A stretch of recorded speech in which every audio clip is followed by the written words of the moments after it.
Hi, I'm Weston. I love talking about the Astros, and I'm here to talk about Game 155 of the regular season, where the Astros win 10-2 over the Arizona Diamondbacks behind an offensive outburst, but it does come with the asterisk of it's against the Arizona Diamondbacks. Alright, so this video is going to be a little bit different because, again, there's no real story structure. The Astros began to win, faltered for like a split second when the Diamondbacks would get a run to tie it, and then the Astros offense did the gamer equivalent of leaning up in your chair and then pummeled them into the ground. So on top of that, you also have the fact that it's game 155. The Astros basically we are going to be the 1 seed in the American League and the 2 seed in Major League Baseball, right? So everything for us is more or less locked up, which means last week of school energy. I'm not saying that as anything derogatory. It's just the truth. The teams are only playing at this moment because we more or less have to.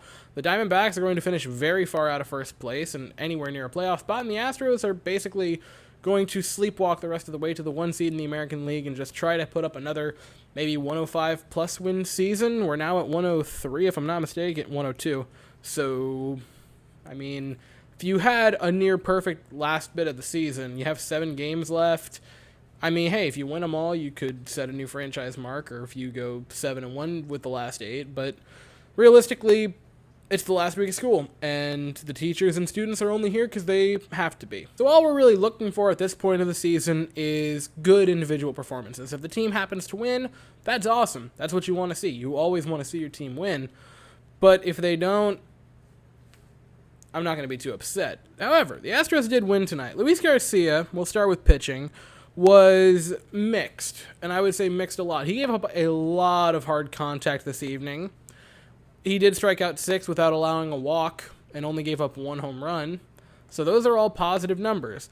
The hard hit numbers are not wonderful. 8 hard hit balls and 6 innings of work is above where you'd like it to be for Luis Garcia, but overall I would say he had a perfectly fine evening. It wasn't ridiculously good. It wasn't bad by any means. 1 run in 6 innings, more or less regardless, is always going to make me say, yeah, you were all right. The fact that he had 6 strikeouts to no walks, 12 swings and misses, he was fine, gave up more hard contact than obviously you would like to see, but a good night. Especially going into the fact that McCullers was originally slotted to start this game and then just had an illness that kept him out of it, which hopefully is nothing more than just tummy ache. Please, God, let it just be a tummy ache. We know that we kind of need him for the playoffs. So the bullpen would come in. Hunter Brown was a pitcher. He was a pitcher. He would load the bases. He'd give up a hard hit ball and also give up a pair of walks. Those are not good. He would pick up a pair of strikeouts and he'd get out of it unscathed, but boy, oh boy.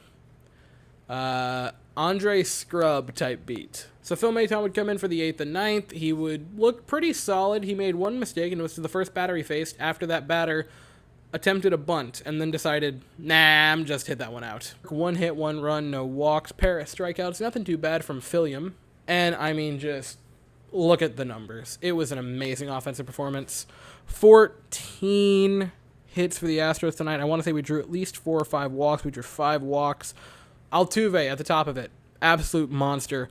Pair of home runs tonight. Got 27 and 28. So 30 is very much in play, and it would be very hot for 8 games. I can do math. It is 7. He'd need to be very, very hot, but 31, tie his career high. Maybe if he goes on a crazy streak, sets a new one, it's possible. But he would reach base 4 times tonight and score 4 runs. He drew a walk, 3 base hits, including the 2 home runs, had a pair of hard hit balls. He was great. Jeremy Pena also had a great evening. He hit his 20th home run of the season. Nothing too bad there from Jeremy Pena. He had a multi-hit evening, including a pair of hard hit balls. Yordan Alvarez would get a base hit and then leave the game. I hope it's nothing more than just a weird twist of the ankle and just felt kind of funky, but I mean, speculation at this point. We do not know. Hopefully it was minor. So David Hensley fills in for Yordan Alvarez and just casually goes 2 for 3 with a home run. His first Major League home run for David Hensley. Picks up 3 RBI. And, man, the way David Hensley has played, and I understand it's still a very small sample size, that's not lost on me. But the more and more it continues, the sample size, while still being small, it's getting slightly bigger, and you have to kind of think to yourself, he could earn a roster spot next season as a bench player, easily. Alex Bregman would have a pair of base hits, including hitting his 22nd home run of the season, nothing too bad from old A-Brig. Kyle Tucker would reach base 5 times tonight, pair of base hits, pair of walks, got hit by a pitch. Kyle Tucker was an on-base monster this evening. Like, the Astros offense was fantastic, and yeah, Diamondbacks, I understand that, but man, this is a performance that you want from your offense, starting to lead into the postseason, where there was a lot of contributions from top to bottom in the lineup. So that makes you feel good, especially your star players, guys like Altuve, Bregman, getting home runs, multi-home run game for Altuve. They get hot. Altuve could genuinely, and this is not, he could legitimately break the career home run record in the postseason this postseason, which, boy, oh boy, that would be something. So that's all I have for the evening, but before I say my little thing for tomorrow, we kind of need to talk about that. I live in Florida, and, yeah, so that ain't looking great. I'm not in an area that's going to get affected too bad, hopefully, Lord willing. Should just be strong tropical storm stuff and or maybe category 1 stuff from where I'm at. And that's what I'm obviously hoping and praying for. So I think there's a possibility that the power stays. There's also a possibility that it doesn't stay because it'll be over me, tomorrow night around the time that I would watch and record the video. So if the power stays on and there's no issue with that, yeah, undoubtedly, I'm still going to make a video. No problemo there.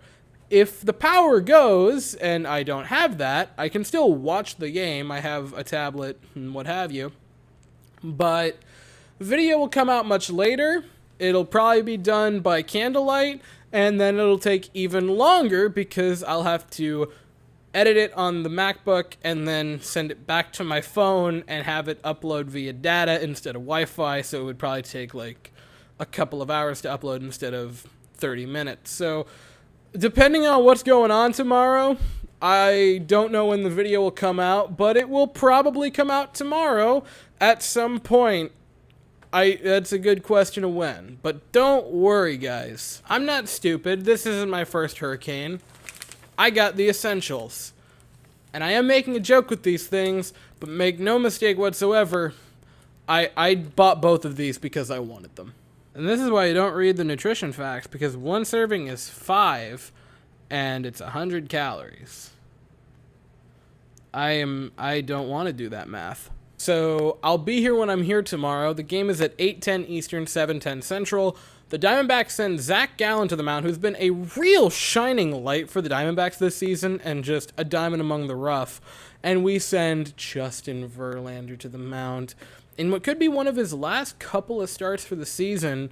So he's going out with the hope to wrap up a Cy Young candidacy, and Zach Gallen is going out with the hopes to wrap up a very successful season. Should be a wonderful pitcher's duel, and I cannot wait to watch it.